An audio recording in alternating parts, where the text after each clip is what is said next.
If we're honest with ourselves, we've all made terrible mistakes within Web3. And most of the time, when we think of that, we think of possibly buying an NFT project at Rugged or buying a meme coin at the peak. However, many times we overlook opportunity costs, which is why I have to say the worst decision I have made in Web3 is the naming of my podcast, believe it or not. So today we're going to dive into how I possibly lost more money by building a brand around the wrong name than the money that I have lost within NFTs and cryptocurrencies.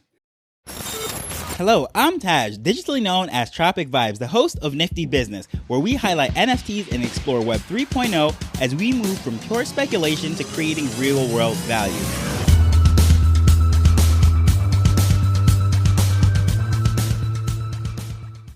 So I know when I opened this thing up, probably the last thing that you're possibly thinking was that naming my podcast the wrong name was my biggest L that I've picked up. And if you're familiar with opportunity cost, there's many times I've covered it within the show, and it's usually within the context of tying up your liquidity in one area and missing the opportunity to get into something that is much better. So for example, you're chasing this influencer pumped NFT and you missed the opportunity to get into the thing that you really wanted to when the price dipped. However, that's not what I'm speaking about today.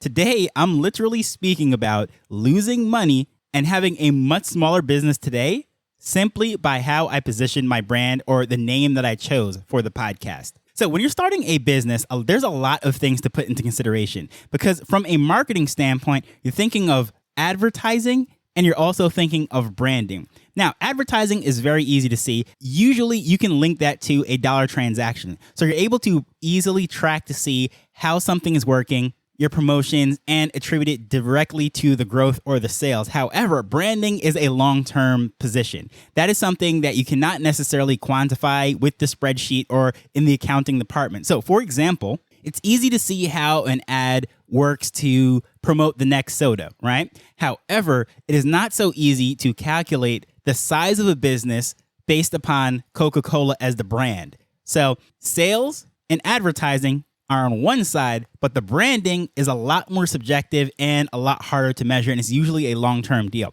So when you're thinking of sports sneakers, for example, most likely the first name that pops into your head is Nike or Jordan, which is technically the same company. However, there's multiple other ones. There's Reebok, there's Adidas and Puma and all sorts of other ones. However, the association with brand and Nike is something that has been established over time. So looking at this thing when I was coming into Web3 and getting ready to do a podcast, do this thing daily, track all the different things and developments that's happening in the space, I said, you know what?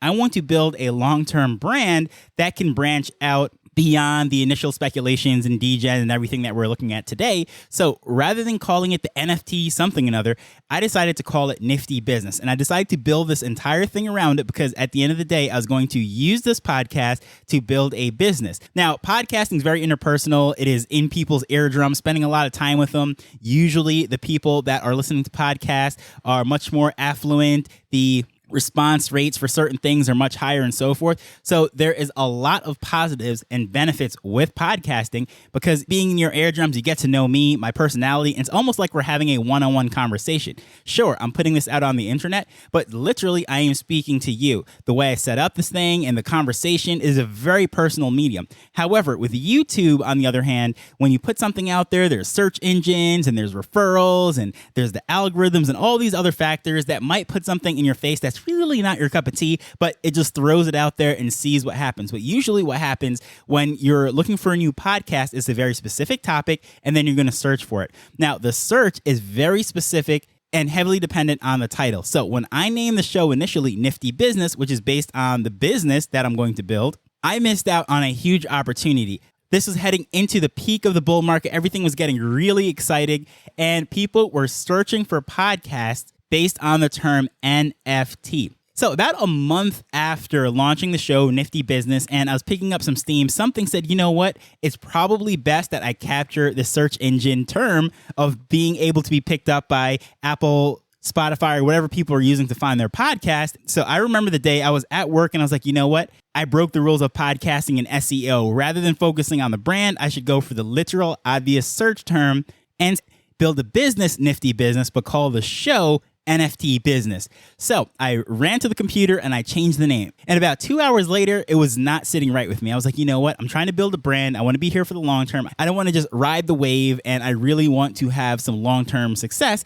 And I plan to build this thing out. It just happens to be starting with a podcast, and I don't want to be boxed into one category, because I see so much potential for NFTs, and whether or not that term sticks around, I don't know. But I know nifty business is something that we use in English, of course, as a slang word, or not really a common proper word. It might be in the dictionary, but nifty is, something's cool, that's interesting, but it's also a play on NFT, because if you look at the letters of NFT and you just try to say it as a word, it would be nifty. So anyways, that is the reason why about 2 hours after changing the name, I ran back to the computer and changed it back to Nifty Business. Podcasting is a really niche thing. And when there's other podcasters and we start to speak and we're talking about how well things are going and so forth, and when I start to hear some of these crazy download numbers of millions, I was like, wait a minute, millions? That many people are finding your show? Now, when I look at my thousands and tens of thousands of downloads, I'm like, okay, this is really good, because the majority of podcasts have no listeners. And in fact, this is probably my third or fourth podcast, I want to say. And all the other ones, I had no listeners whatsoever. I had various different topics. I was doing different things. And I thought I was having 2 listeners. And guess what? It turns out that Google has these data centers that searches for podcasts to index them and what have you. And I realized that my 2 listeners were in Virginia. I forget the name of the town. But after doing some research, I found out that that's where Google's data centers are. So I literally had no listeners for, I don't know, maybe a few months of putting those shows out. But then with this NFT one, this Nifty Business, it really picked up right away. So I was excited just to have listeners, and I knew that I was doing great, especially compared to my other shows. But once you start to hear that people are pulling in millions of listens, that's when you start to feel a little funny about yourself. I started to compare myself, and I started to think, wow, like, really? They're getting millions of listeners? They haven't been around as long as I have. They haven't put out as many episodes. And, when I listened to some of their conversations, that's when I was like, wow. I mean, it's not like Steven Spielberg or somebody is directing their show. I mean, this is just a regular podcast. So I couldn't understand what it was. So I decided to go over to Apple Podcasts, Spotify, and all the different ones and just search for the show. I put in NFT and I realized it was not coming up at all. I had to scroll for pages and pages and pages, way beyond shows that had one episode and quit. And here I was with, I don't know at the time, maybe 200 and something, 300 and something episodes. I forget exactly when I changed the show title. And I was not ranking in the search engines whatsoever. So I decided, as you've noticed, if you look at the title, although I say Nifty Business, the graphic still stays the same. That is literally the same graphic that I've had as the cover. But I flipped the name to NFT Business Show rather than just Nifty Business. And that started to pick up, so people started to find me and what have you. However, going back to this whole thing, lost opportunity cost within Web3, and this is how this all ties together. And this is not just a show about me and my podcast and whatever, but this is going to actually relate to possibly what you're trying to do in the space and how this could help you when you're trying to factor all these things in. So trust me, I'm going to land the plane, and it's going to be relevant to you, and it's not just story time about me. So when I came in now and I'm starting to get more downloads and things are starting to go up a little bit, then I start to hear other podcasters speak about how their numbers are going down and everything is going terrible. Then I was like, well, my numbers are going up. Granted, they're coming from millions and I'm coming from thousands, but up is still up. So, of course, being the marketing nerd that I am, which I should have tapped into this much earlier, I decided to start to do some keyword researching and seeing what's happening with Google Trends and so forth. And if you look at the charts for when people were searching NFTs and anything related to that at their peak, you could almost line it up perfectly with a graph of pretty much every podcaster as to when their shows start to do this huge decline. So it really let me know that a lot of those people that were able to reach those millions of downloads, not taking anything away from what they're doing, because there are some great shows, there's some great podcasters, and I'm not saying they're bad shows. But what I'm saying is the opportunity that was before them was having something that picked up on the search engine and they were able to be found right away. Now I'm still being found, and a lot of those shows have stopped producing content, whatever, they're not producing anymore. However, as far as for search engine indexing, it's like Google already picked them up and like just loves them, and all the podcast directories, have those shows up front and center. So it really is an uphill battle for me because for the most part, I'm promoting this show in Twitter Spaces, face-to-face with people that I come across that might be interested in Web3 and really just grinding out the old-fashioned hardcore way. And that's how most podcasters tend to promote. Most podcasters just don't hit it big in the search engine. It just so happens that the opportunity that was before us at that time, NFT was very hot and it was able to be searched. So now, related to you and how you're building and your positioning, whatever it is that you have in mind, a lot of the times we like to focus on the money that we have lost, but more so, losses could be quantified in opportunity costs. So, as I said, there's opportunity that you spent just wasting time on things that should not have been in your forefront, whether you committed money to it or you committed time to it, and it took you away from the real good things. Or in the case of this, I was not able to strike iron while it was hot. If I had that positioning and looking at the search engine potential of the brand name or of the show name, I should say, rather than thinking of the long-term brand building, I would have been able to build an audience faster. Now, on the flip side of that, building a brand long-term is simply as it is. It is long-term. So a lot of those shows that found success very early, spiked up to millions of downloads and what have you, and then just as Google charts and search engine volume started to drop off, well, maybe they were able to make a lot of money from advertising revenues and so forth. However, once that started to happen and their show is not having the listeners that they used to have and their ads aren't being as responsive, those dollars dried up very quickly. Now, this show is obviously not built on advertising dollars. However, I don't know how the show would have shaped out or what exactly would have happened if maybe I would have had a partner or a sponsor or something if I was getting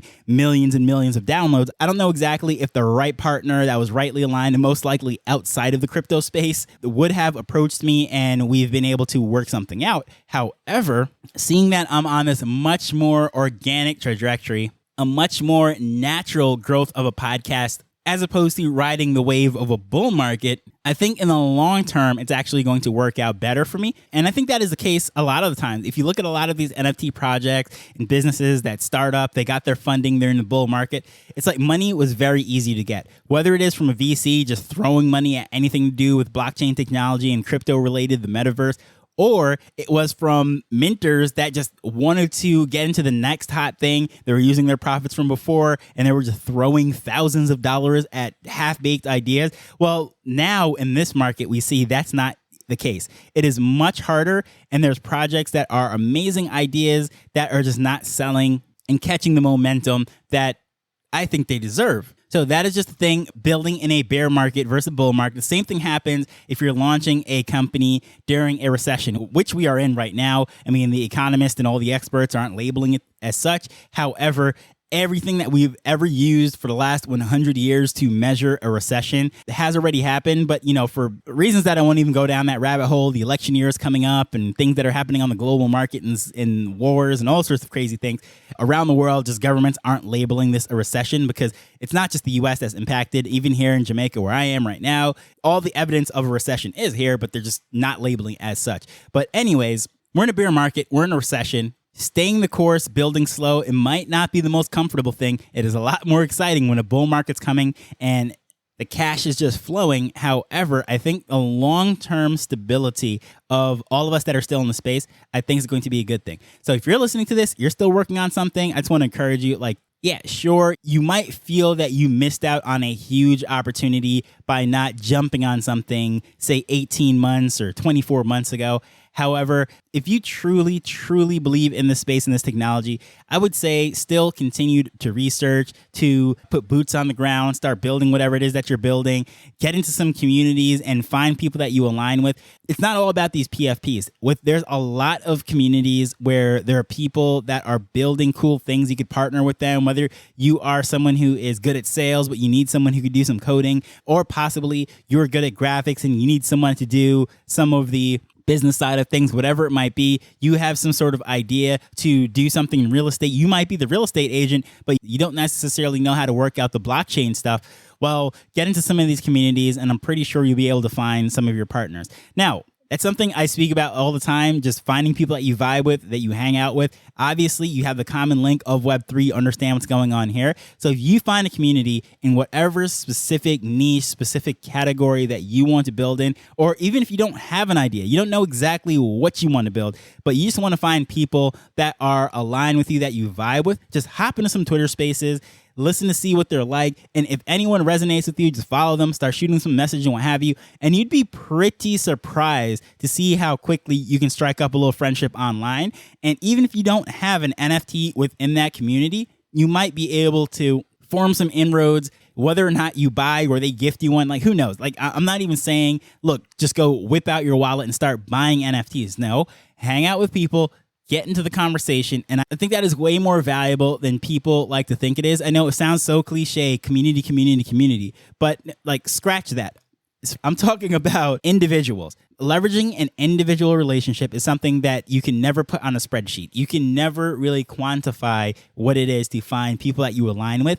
And I think the only way that you're going to do that is to put yourself out there, go where the people are. And if not physically, do it online. Twitter Spaces is one of the best places to do it. If you're in a place like New York City or especially Miami, go to some of those meetups, just hang out with some of those, even like the hackathons and whatever. Like, they invite people that are non-technical. So you can actually watch them build, interact with them, strike up some conversations. Maybe you'll find the people that you need to actually build whatever it is that you're trying to build.